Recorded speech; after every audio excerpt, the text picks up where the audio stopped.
Good morning, everyone. This is Tony from Her Homestead Skills, and I'm going to touch on a subject that perhaps needs a little bit of thought. Recently, I've had thought that. Recently, my thought has been, what would I do if we had another panic run in the stores? And it really wouldn't take too much to set that off. All it takes is a spark. Now, there are stores in the U.S. that are shutting down because they have been robbed by mobs of people, not a single individual. I think at one time it used to be one or two people at a time, and the stores could deal with that, and they would probably just raise their prices in order to cover their losses. You know, penny here and a penny there, and it would cover their losses. But when you have mobs of people, 20, 30, 40 coming in and robbing a store, not caring what the repercussions are, because there are none, and taking what they want and getting away with it.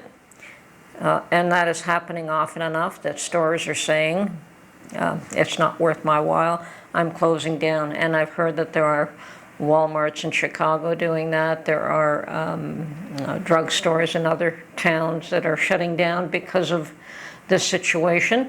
Now, what is causing these mobs of youngsters to be doing this? Is it boredom? Is it because they know they can get away with it? Is it because of poor upbringing? Is it because of poverty? I'm sure that there's a lot of reasons that somebody can pinpoint to, but it is the decline of civilization that is definitely a contributing factor as well. There seems to be no punishment for wrongdoing.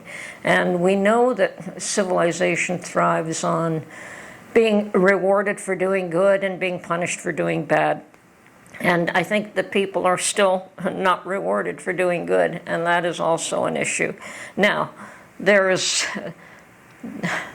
has been in the most recent 10, 15 years that I'm aware of, where everyone is rewarded for being mediocre. It didn't, just for participating, it really didn't matter whether they excelled or they didn't, everyone was rewarded. That also contributes to a decline, because there's no effort to achieve, there's no reward for excellence, there's just, okay, so you're trying to make sure somebody doesn't feel bad. But on the other hand, sometimes somebody feeling bad makes them try all the harder. And difficulties and trials bring out strength in people as well as weaknesses. So sometimes there is value to failure. With failure, there are lessons learned. So it isn't necessary to praise just the idea of participating. I think that excellence should be rewarded, and there's been this push to, what's the word? Not equity. Equity? Yeah, equity. A made-up. There's no such thing as equity unless you're striving for mediocrity. The two go hand in hand. So I do believe in rewarding excellence. I do believe in rewarding hard work.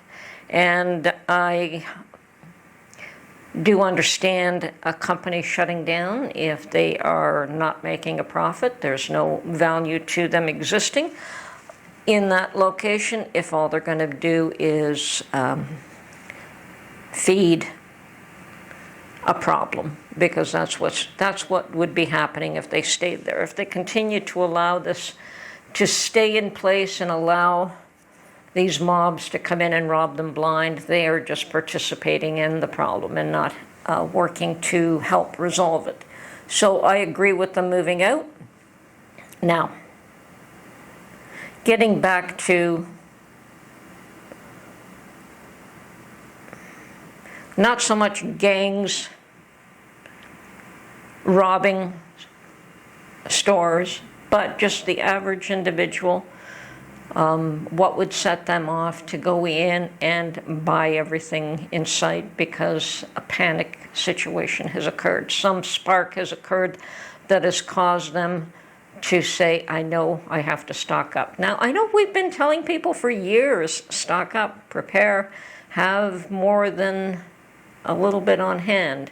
And you do see people that have been through, say, terrible weather situations where maybe their neighbor's house was brought down to the ground, or maybe their own has, and they've learned and they prep. And sometimes seeing others' tragedies will teach another person to prep, and sometimes it only takes a few words.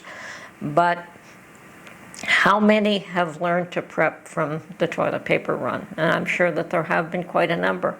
Now, what other spark is it going to take to start another one of these runs? We've had the toilet paper run, we've had a bank run, and now I also understand that rice has gone up in price by huge amounts, and rice is one of those foods that 90% of the world population depend on. So,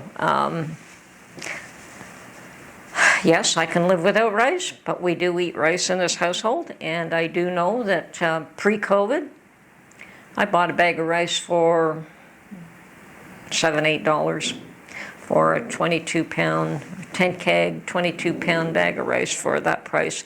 And now I'm looking at $17 to $25 depending on where I buy it.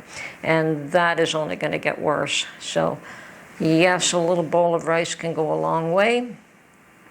And yes, there are times where Mark and I put on a pot of rice and not all of it is eaten. We're probably learning now not to cook more than we will eat.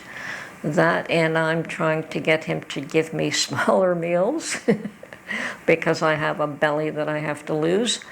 I don't mind if I feel hungry for a few minutes after I've eaten a meal. That's usually the best way for me, is to stop before I'm satiated. And because I could just eat and eat and eat too. And at the end of it, I feel bloated and miserable. So I like to stop my meal just while I still feel a little bit hungry. Now,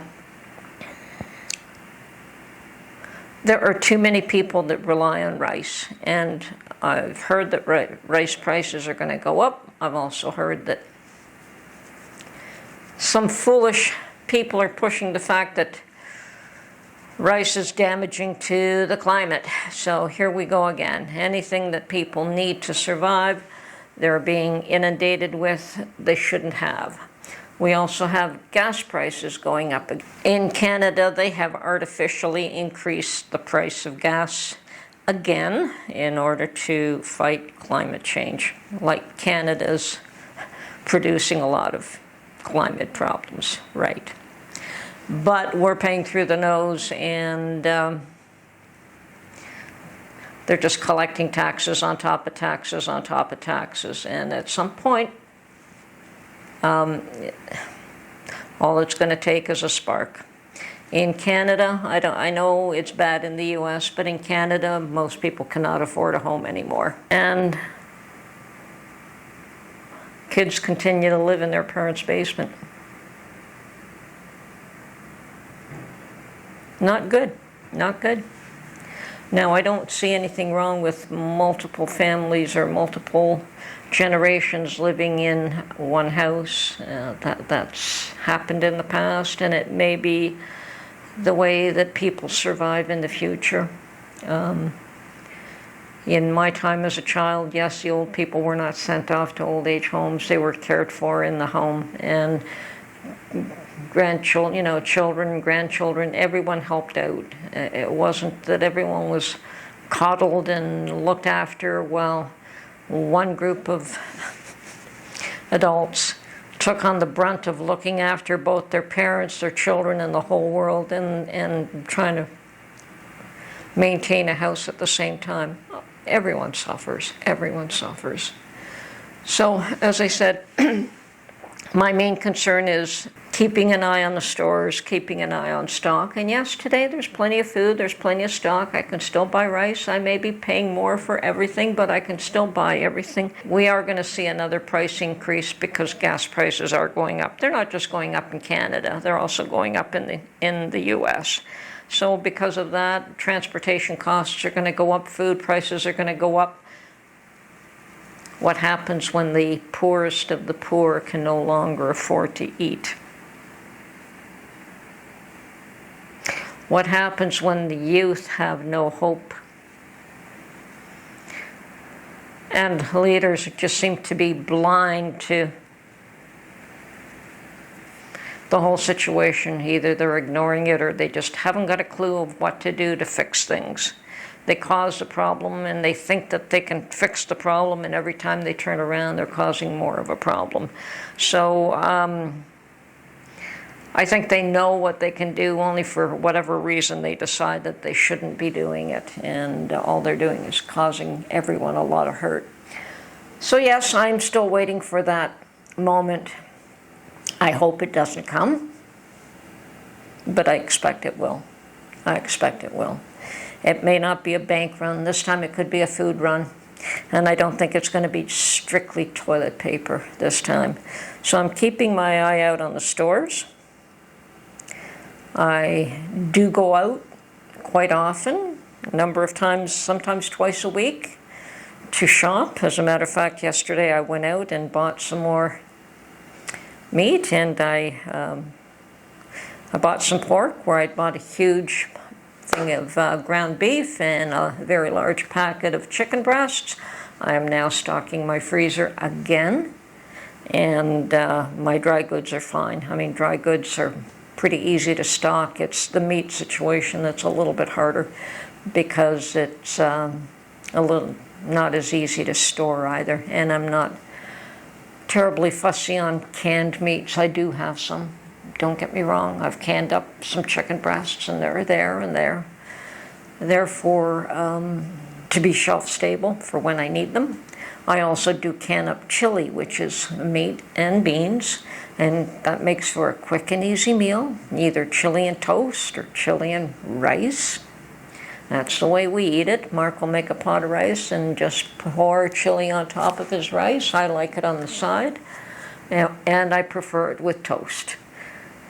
Now, I have put aside some meat to make another huge pot of chili. We can never have too many jars of chili in the cupboard. It's a quick and easy meal for us, and it has meat, it has protein, and that is one meat that I feel very comfortable canning up, so I do.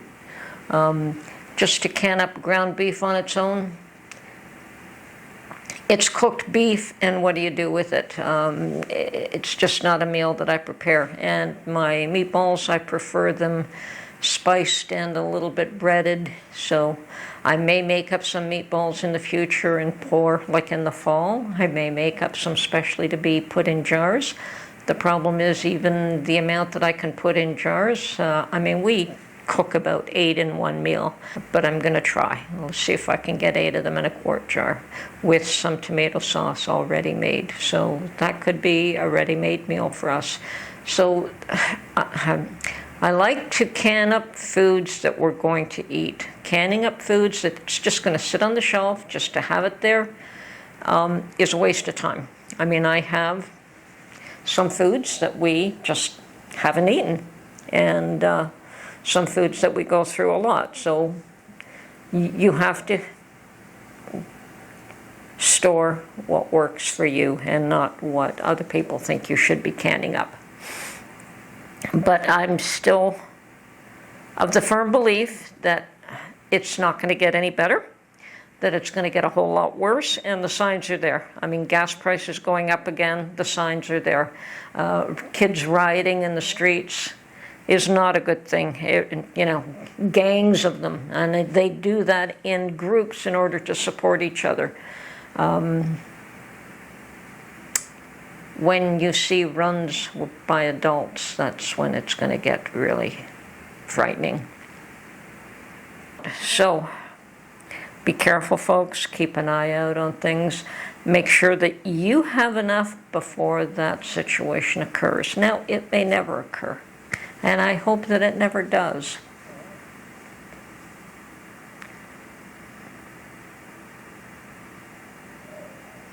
All the better for all of us if it never does. Plant your garden. Plant your garden. Do as much as what you can for yourself. Try to be as self-reliant as you possibly can. And awesome, best of luck to all of you that have a piece of land that can do more, because more is what you may have to be doing in the future. Anyway, I am going to go out to my garden after I post this video. And if it's too cool to do too much, I will see if I can tie up my raspberry bushes and get them under control. That is something I still have to do, and start to plan where I want to put things. So it's early, and but that's fine. We can start thinking about what to do there. And I have a lot of work to do yet. Don't mean to be an alarmist, but keep your eyes out, folks. Watch what you're doing. Make sure that you have enough for an emergency. And I think these emergency situations normally would last a couple of weeks before something is done to rectify them. So even having a month, 2 months supply is better than having 2 days supply. As I said, don't mean to make anyone nervous or concerned. Just keep an eye out. Look after yourselves, look after your family, and we'll catch you on the next one. Bye for now.